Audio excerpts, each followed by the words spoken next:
As you can see, I'm still working on cleaning up the engine compartment, and along the way catching any little problem areas.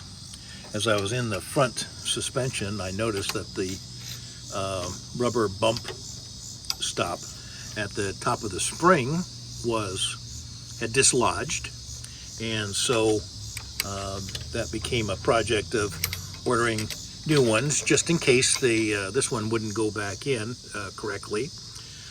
So that entailed removing the spring, and in order to do that, we have these 4 bolts, and on a Sprite there's actually a little plate at the bottom of this, so you can just start loosening these crosswise and drop the lower plate out, and then that will release the spring, allowing me to put the rubber bump stop in and then place the spring back in. But once doing that, I noticed that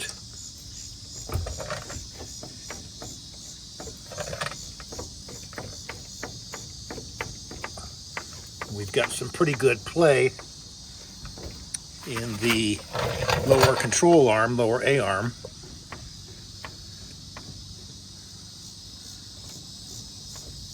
I don't know if you're noticing what's going on there. So there's some bushings back up in here.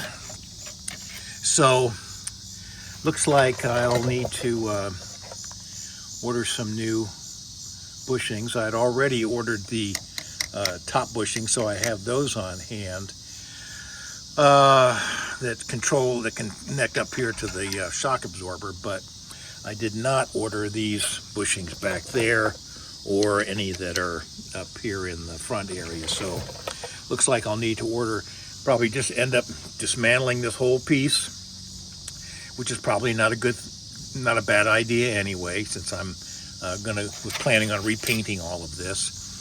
So I probably will rebuild the brakes, which I do have the parts for, while this is all apart. So this is another one of those, it's a favorite joke of mine, where the punchline is, it all started with a wart on my ass. It's a long way to get where we're going, but we're learning along the way, and it'll be a much better car as a result.